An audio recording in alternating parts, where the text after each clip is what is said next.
The wind had a cruel mouth that night, dragging dust across the flatland like a curse whispered in the dark. The moon, a pale eye behind torn clouds, cast long, crooked shadows across the brush and bone-colored earth. Coyote cries echoed, distant but circling, and the cottonwoods along the creek bed groaned under the weight of the cold. Somewhere far off, a lantern glimmered faintly through the scrub like a shiplight drifting over black water, but here, under the slope of the ravine, the light never reached. She lay curled against the frozen ground, her coat stretched across the two small bodies at her sides. Her dress was torn along the hem, the wool frayed, and her boots had long since cracked at the toes. Her breath came in shallow bursts, visible in the air like little ghosts. The children, one on each side, were silent, except for the smallest one's twitching fingers wrapped in her hair. She shifted to adjust the coat, careful not to wake them. The lining had worn thin. Still, she pulled it tighter, willing it to be more than it was. No one had come for them. Not in Bender. Not at the last farmstead. Not when she'd knocked on the preacher's door and Bartlett and his wife had shaken her head through the window pane, not opening it even an inch. Not since her husband died with a cough thick as tar and a debt heavy as stone. There'd been promises letters from cousins who never wrote back, a place spoken of up north where fruit trees grew in neat rows and the harvest was honest. But promises didn't make a fire. Promises didn't feed babies. She could still hear his voice sometimes, when the wind got low and dragged like tired boots over the prairie. "Don't let the dark fool you," he used to say. "Morning always comes. It's the waiting that'll eat you." She wanted to believe that. But the dark had teeth. It chewed slow. The crunch of hooves didn't startle her at first. She was too cold to flinch, too tired to fear. But the snort of a horse close by, then the sharp hitch of reins, brought her eyes open. She blinked into the dark, seeing only shapes, waiting. A pair of boots dismounted. Spurs didn't jingle, they whispered, brushed against rock and dirt. Then came the slow step of someone approaching, the pause of breath when he saw them. "Why are you sleeping outside?" the cowboy asked. She didn't answer, just looked at him from where she crouched like a dying thing. He saw then what he hadn't seen from the saddle. The coat spread wide over two small forms. The pale hand of a child curled beneath her skirt, her shoulders shivering not from fear, but from the bone-deep cold. Something cracked in his throat, but he masked it with a cough. He didn't say anything for a long while, just stood there, his silhouette quiet, brim low, duster flapping in the breeze. Then he reached for the bundle tied to the saddle horn and unwrapped a blanket, worn but thick. He walked slow, like approaching a skittish colt, and offered it without a word. She looked up at him. Her eyes were the color of wood smoke, rimmed raw. When she didn't take it, he knelt and laid the blanket over the children himself. "Got coffee boilin' at camp," he said, voice rough. "A fire, too." Still, she said nothing. He waited, then nodded once, stood, and stepped back. "I'll leave the horse. Camp's just yonder, past the rise. You come or you don't. But you can't stay here." He turned and walked into the dark again. She didn't move for a long time. Not until the wind shifted, colder now, with a scent of pine smoke riding its back. She touched the children's faces, lips chilled, foreheads cool as creek stones. She gathered them slow, lifting the boy first, then the girl, and stood on legs that shook like fence posts in a storm. The coat slipped down, dragging behind her like a flag of surrender. She left it. The horse waited, patient and still, like it knew not to rush sorrow. She climbed up with the children in her lap, her arms tight around them, and nudged the reins. The wind carried her forward, toward the light. The fire flickered low, surrounded by a ring of stones blackened from old burns. Tin cups hung from a stick poked into the earth, and a pot simmered above the coals, letting off a soft hiss and the scent of beans and boiled coffee. The cowboy sat on an upturned saddle, his rifle resting near his knee, his hat pushed back just enough to let the firelight catch the hard lines of his face. When the mare crested the rise, he didn't stand, just lifted his eyes and gave a nod so small it could have been mistaken for the tilt of the wind. She dismounted without grace, stumbling a little, legs half numb. The children didn't wake, their heads heavy against her shoulders. "Set 'em down," he said, motioning toward the fire. "It's warm enough. I'll fetch another blanket." She knelt beside the blaze and eased the children down onto a wool throw, tucking it over their small frames. The girl murmured but didn't rouse.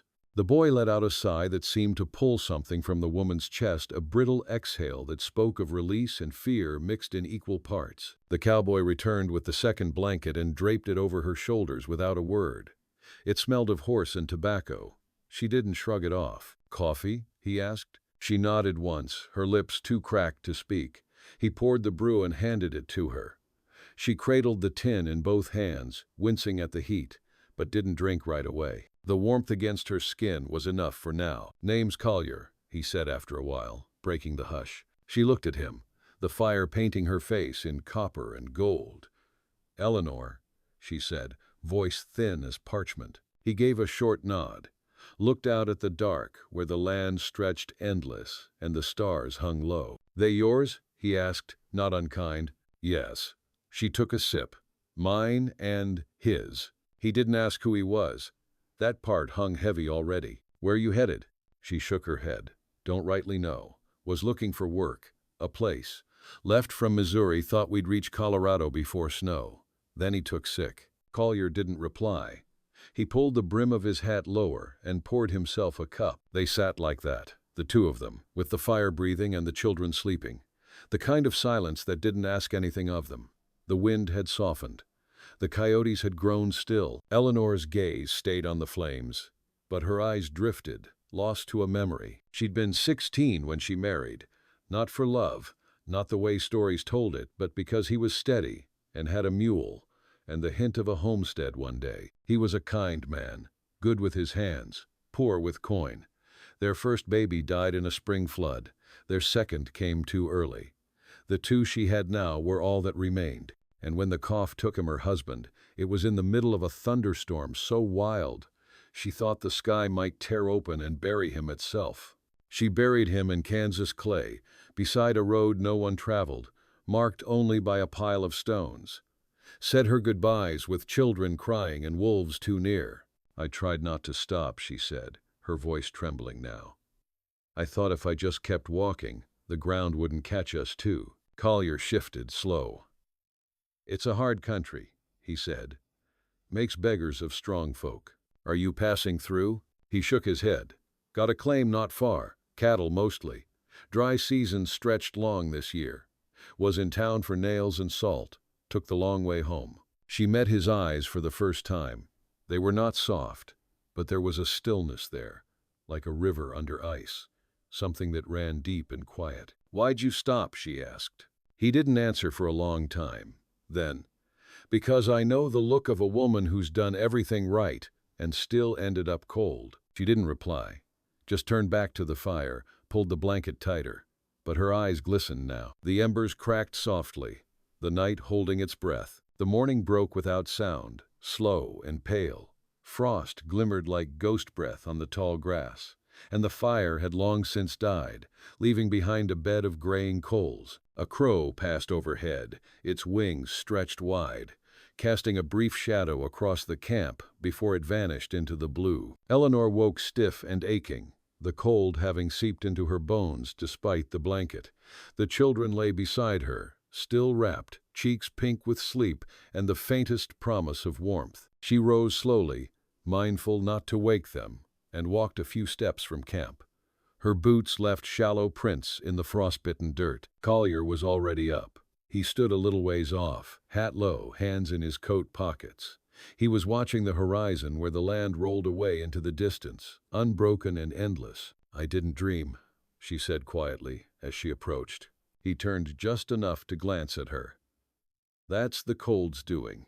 Freezes the dreaming out of you." Eleanor crossed her arms over her chest, the borrowed blanket still draped around her shoulders. "Feels like I haven't dreamed in years." He nodded, not out of pity, but as if he understood something deeper than the words. "Hunger'll do that too, and fear." She watched the light spread slow across the prairie, touching each blade of grass like it was waking the dead. "I should go," she said after a moment. "Can't lean on strangers." Collier gave a slow shrug. "World's made of strangers until it ain't." That stopped her.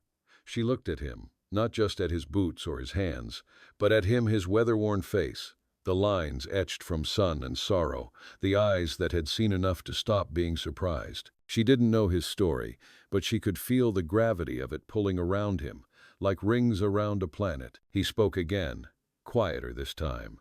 "I've got room. Barn's empty except for hay. Cabin could use some warmth." She hesitated. "You don't even know me." "Don't need to. You got family?" "Had a sister," he said. "Took sick in the first war winter. Buried her myself. Folks before that. After, there wasn't much left worth staying for but the land." Elena dropped her eyes. "I've got prairie. Pride's a poor pillow. Better to have a roof." She chewed the inside of her cheek.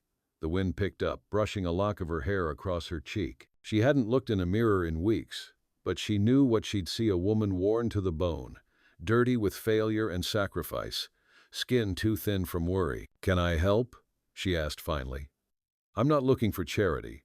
I can cook, sew, tend animals.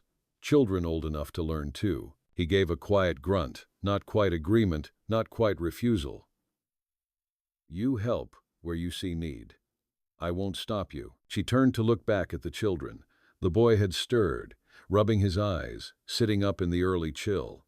The girl followed, groggy and confused, and called softly for her. Eleanor's throat tightened. "We'll stay, if you'll have us." He tipped his hat. "Best get movin'. Sun'll burn the frost soon, and there's work before noon." They broke camp in silence, each tending to the tasks at hand. She packed what little she had: an old satchel with threadbare clothes, a locket that no longer opened, a Bible missing its cover. He tied the bundles to the mare, then lifted the boy onto the saddle, and the girl after. When they rode out, she walked beside them. Collier rode ahead, his silhouette dark against the goldening sky. The land around them still held its cruelty, but something in its breadth now felt less empty. The prairie no longer stretched to punish, it opened, as if making room. The cabin was 2 miles out, tucked between a cluster of dry pines and an old windmill that turned slow with a tired creak. The barn leaned westward like a man giving into age, but the fences were sturdy and the well was full. As they approached, the girl tugged Eleanor's sleeve. "Is this our new home?" Eleanor didn't answer at first. She looked to Collier, who had dismounted and was unlatching the gate. Then she said, not to the child, but to herself, "It could be." And that was more hope than she'd allowed herself in months. The days passed not with ease, but with rhythm. Each morning brought chores: buckets to fill, goats to feed, wood to split. Eleanor rose before the children, often before Collier, though she never beat him to the stove. He left it warm for her, the kettle humming softly, tin cups stacked neat beside the flour sack. The cabin had 2 rooms and a loft barely tall enough to crouch in. She and the children slept on the floor by the stove, while Collier took the cot by the door. The barn smelled of hay and rusted metal, and the wind never quite stopped pushing at the walls. Still, there was a quiet sturdiness to the place, as though it had been waiting for someone to fill it. She began cooking more than Collier could eat. Stews thick with potato and what little beef they had dried. She patched shirts and mended fence wire with hands long practiced, but steadier now. Her fingers no longer shook when she sewed. The children helped gathering eggs, chasing off crows, drawing pictures in the dust. They didn't laugh much yet, but they stopped crying at night. Collier said little, but watched everything. He showed the boy how to whittle bark from a stick, showed the girl where the creek ran clearer if you walked upstream. He spoke to them gently, the way a man speaks to creatures that haven't yet learned to trust. Eleanor noticed how he bent his knees when he spoke to the children, how his eyes softened when they brought him wildflowers or asked about stars. In the evenings, she read aloud from the Bible, not out of piety but from habit. Her voice filled the room while Collier smoked his pipe near the window. The words weren't sermons, they were story, rhythm, memory. He never interrupted. One afternoon, after the sun had begun to slant low, Collier returned from the north pasture with a gash across his palm. "Barbed wire," he muttered. She washed it in the basin, her hands shaking just slightly as she worked. "You ought to wear gloves," she said, voice low. He didn't flinch. "They slow me down. Better slow than bled dry." He studied her face. "You've got fire, Ellie." She looked up. No one had called her that in years. "Had to," she said. That night, after the children were asleep, he lingered by the hearth longer than usual. "You ever think about leaving this place?" he asked. She sipped her coffee. "Used to. Thought maybe I'd make it to Denver. Heard stories. Apples in the market year-round. Music in the streets." He smiled, a rare thing that made his whole face shift. "It's a rough town. Pretty, but rough. A place that don't keep its promises." She met his eyes. "Neither does the prairie." He tapped the ash from his pipe into a tin. "I came here to forget," he said. "Thought maybe if I worked the land hard enough, it'd work me hollow too, but I stayed. Never knew why. You know now?" He didn't answer, just watched the firelight flicker in her eyes. They grew quiet then, not out of awkwardness, but from a shared hush. Something settling between them like dust after wind. It wasn't love, not yet, but it was something with weight and warmth. That winter was the hardest she'd known. Snow came early and deep, burying the land, muting the world. They burned through wood faster than they could chop it, and some nights the cold pressed through the walls like fingers looking for skin. The goat died, and the roof leaked. The children coughed and whimpered in their sleep, but they endured. She chopped kindling and snow up to her knees. Collier caught rabbits and skinned them with numb hands. He wrapped her boots in burlap and oilcloth to keep the frost from biting through. She sewed patches over the knees of his trousers. They didn't speak of gratitude, only survival, only quiet acts of mercy repeated again and again. Then, one night, as wind howled like wolves across the eaves, she sat beside him near the stove. The children were asleep, and the room glowed with the hush of firelight. "I was wrong," she said, almost a whisper. "About what?" "This place. It keeps its promises. Just not the ones you expect." He reached for her hand, held it, calloused and cracked, in his, and for the first time in a long while, she let herself believe she was no longer alone. Spring did not announce itself with flowers or birdsong. It came slow, like a man returning after a long absence, cautious and quiet. The snow didn't melt so much as disappear, inch by inch, until patches of raw earth bled through the white. The trees shook off their frost, and the creek began to babble again, shy and thin. Eleanor stood at the edge of the garden bed with her hands in the soil. It was cold, but no longer cruel. She dug rows, her fingers stiff, but her breath steady. The children were chasing each other between the pines, their laughter darting in and out like birds. They had color in their cheeks again. Collier leaned against the fence with a hammer in one hand, watching her more than the wood he was fixing. They'd settled into something unspoken. He hadn't asked her to stay again, and she hadn't said the words aloud. But her things were in the cupboard now. Her name was etched in the routine of the place. Her footprints led to the barn and back, and her voice called the children in for supper like it had always been there. She found herself watching him too, noticing small things, how he kept a ledger in careful script tucked into a drawer beneath the bedroll, how he stared at the fire some nights with a look like he was listening to something far off. He had a Bible too, though he never read it. Just touched the cover now and again like it was a stone he meant to skip someday but never did. One afternoon, when the sky hung heavy with the scent of rain, Collier returned from town with his shoulders stiff and his mouth thin. Eleanor met him at the gate, wiping her hands on her apron. "What is it?" He handed her a folded paper, eyes averted. "Land notice. They're surveying North Fields. New line runs through mine." Her stomach tightened. "Does it change the boundary?" "Could. Maybe not. Depends on how loud the neighbors want to holler." "Will they?" He looked past her toward the house, toward the children's coats hung by the door. "Reckon they might." That night she found him outside long after the others had gone to sleep. He was sitting by the barn, lantern low beside him, hat in his hands. "I don't like lawyers," he said without turning. "But I might have to find one." Eleanor sat beside him. The air smelled of wet dirt and horses. "Do you have the deed?" "My father's name's on it. Died before he could finish the claim." "And there's no one to vouch for it?" He shook his head. "No one that'd matter in court." They sat in silence. Rain began to fall, a soft patter against the barn roof. "What happens if you lose it?" He looked at her, and for the first time, there was fear behind his eyes. "Then we've nowhere to go." The next day, Eleanor hitched the mare herself. She rode to town with the deed, the children's birth papers. even the old locket with the broken hinge. She found the notary, then the clerk, then a man with spectacles and red ink who didn't smile once. Collier waited at home, pacing the fence line. When she returned, soaked but standing, she handed him a sealed envelope and said, "You're now the legal owner of every inch you've walked." He opened it with shaking fingers. "How?" he asked. "I told them my husband died on that land. I told them your name was mine." He stared at her. "It's not really," she said, her voice raw, "but maybe it could be." He stepped forward and cupped her face in his hands like she was a fragile thing he'd never learned how to hold. Then he kissed her not with hunger, but with promise. Like the land, he made no grand declarations, just the quiet affirmation of a man who'd chosen to stay. That night, she lay beside him for the first time. Her body fit against his like it had belonged there all along. The children slept soundly across the room, unaware that the future had changed while they dreamed. The land outside breathed deeper. The prairie was no longer something to be crossed. It was something to be tended, together. Summer came like a song half-remembered, slow, familiar, a little sad in places.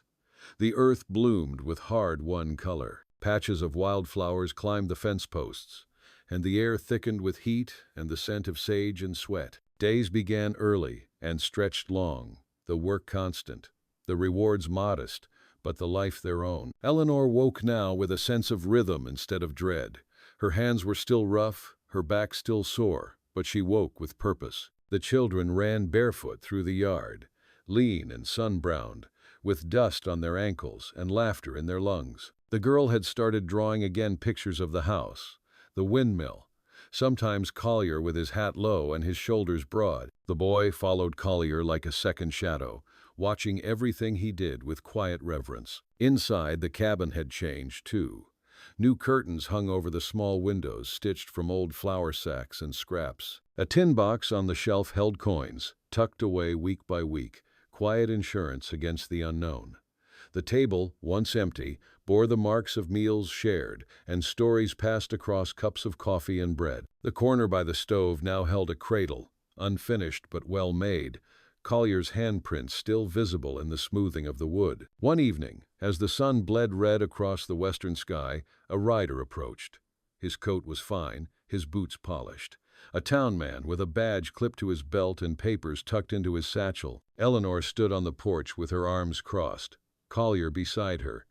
The man dismounted slow, looking between them. "You Collier Lang?" "I am." The man pulled out a folded letter and held it out. "This here's from Judge Harland.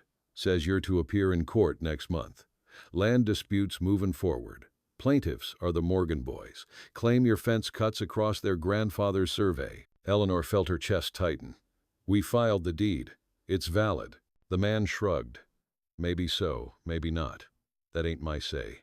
He tipped his hat and rode off, leaving a trail of dust behind. Inside, Eleanor stood at the table, the letter shaking in her hands. Collier didn't speak. He just watched the way her jaw clenched, the way her eyes darted toward the children playing in the field, unaware of the storm on the horizon. "We could lose everything," she said. He nodded. "We could. And if we do?" He stepped forward, took the letter from her hands, folded it neat. "Then we start again, with or without this dirt." Tears welled in her eyes, but she didn't let them fall. "I'm tired of starting again." He placed his hands on her shoulders. "Then we fight, together." In the weeks that followed, they prepared. Collier rode to town twice more, speaking to a rancher who'd known his father, gathering signed affidavits and old ledgers. Eleanor wrote letters late into the night, sending them to neighbors, asking for testimony, for kindness, for memory. The community responded slow at first, then steady. An old widow who recalled buying butter from Collier's mother. A carpenter who'd helped build the first fence line 20 years back. A shopkeep who had the land record copied in his book, dusty but clear. On the day of the hearing, Collier wore his best shirt, the collar stiff with starch. Eleanor rode beside him, the children left behind in the care of a kind neighbor. The courtroom was hot, the judge fair but terse. The Morgans argued with noise and bluster, but it was Collier's voice low, deliberate, that carried. Eleanor spoke too, steady and sharp, her words painted with truth and the strength of all the nights she'd spent cold and afraid but standing. She did not speak of loss. She spoke of building, of planting roots, and daring to stay. When the ruling came, it was in their favor. They left town that afternoon with the wind at their backs and the road dust curling around their wheels like applause. The prairie, so often silent, seemed to hum. That evening, the children ran to meet them at the gate, arms open wide. Collier lifted the boy in one arm. Eleanor lifted the girl in the other, and together they walked up the worn path to the cabin. Later, as stars blinked into being above them and the night cooled to a soft hush, Eleanor sat beside Collier on the porch steps. "We won," she said. He nodded. "But even if we hadn't, we'd still be here. That's the difference now." She leaned her head against his shoulder. "We belong somewhere. I didn't think that would happen again." His hand found hers, fingers rough but sure. "It ain't just the land, Ellie. It's you. It's them." The wind rustled through the tall grass, soft as breath. Inside the cabin, the cradle sat ready. The garden waited to bloom. The prairie had not become gentler, but it had become home. By harvest, the sky turned a deeper kind of blue, endless, bruised with summer's end and the weight of coming change. The fields had grown fuller than anyone expected. The land, once reluctant and dry, had softened beneath their hands, yielding beans and squash, corn tall as a man. It wasn't wealth, but it was enough. Enough to feed, enough to trade, enough to store. Collier built a smokehouse from scrap lumber and stubborn pride. Eleanor planted a second row of onions. The children collected river stones and placed them in a circle around the garden, saying it would keep out mean spirits and wild things. She let them believe it. They all needed small magic. One warm evening, Collier found her down by the creek. She stood barefoot in the water, skirts pulled above her knees, her swollen belly reflecting in the ripples. Her hair had come undone, strands clinging to her neck. He paused before stepping down the bank, just watching her. Something about the way she stood solitary but sure, her hand resting lightly on the curve of her stomach, felt sacred. "You all right?" he asked softly. She turned, not startled. "Just needed the cool. Little one's been restless." He smiled and stepped into the shallows beside her, boots and all. "Takes after you." She laughed, hand on her hip. "You sayin' I'm restless? I'm sayin' you moved mountains just to stand still." They watched the water for a while, the sky pinking above them, the wind threading through the cottonwoods. "I was scared," she said, "when I first got here. Even after you let us stay. I didn't believe this place would hold." "I didn't either," he said. "Not really. I thought I was just passin' time until the land broke me, or the world forgot me. But it didn't." He looked at her. "You didn't." She took his hand, pressed it against her belly. The baby shifted beneath his touch, a kick, a flutter. "This one'll be born into a different world," she said. "Not because the world changed, but because we did." Back at the cabin, the girl was setting the table with wildflowers in a chipped jar. The boy stirred beans on the stove, tongue sticking out in concentration. Their laughter drifted out the windows, soft and golden. That night, after supper and quiet talk, Eleanor lit a candle and placed it on the windowsill. A habit from childhood, a way of marking the end of a day, the hope for another. She turned to Collier. "You ever think you'd have a family again?" He shook his head. "I figured I'd die like my father, alone in a chair watching dusk settle." She stepped closer. "You're not alone anymore. I know that now." He reached into his pocket and pulled out a simple ring copper, dulled with age. "This was my sister's. Wore it until the end. Told me once that love wasn't about fireworks or poetry, just showing up every day with your hands open and your heart a little braver than yesterday." Eleanor stared at it. At him. "You ain't got to say yes," he said, voice low. I wanted to offer it. To make what we already are something we can speak aloud." She didn't cry. She didn't tremble. She reached out, took the ring, and slid it onto her finger. "Then let's speak it," she said. "Not with promises, but with living." He kissed her there in the lantern light, the children watching from the doorway, giggling. And they laughed too, not because life was easy, but because it was full. Weeks later, they married with no preacher, no guests, Just 4 hands joined and the wind as witness. The baby was born under a cold November moon, strong and wailing. A boy. They named him Reed, for the stubborn grass that bent without breaking. And in the years that followed, the cabin grew. A second room, a proper porch, a wind chime made from old spoons. Neighbors came more often. A community formed slow, honest, enduring. The prairie never stopped being harsh. The wind never stopped howling some nights. But the house stayed warm. The fire stayed lit. And each day, Eleanor rose to the sound of voices she loved. Love hadn't come like a storm. It had come like winter turning to spring inch by inch, thaw by thaw. One evening, long after the children had gone to sleep, Eleanor stood in the doorway, baby in her arms. The wind rustled through the tall grass, bending but never breaking it. She looked out at the dark, where once she had been nothing but a widow with a coat and 2 small hands clutching at her sides. Now, the dark held no fear. It held a home.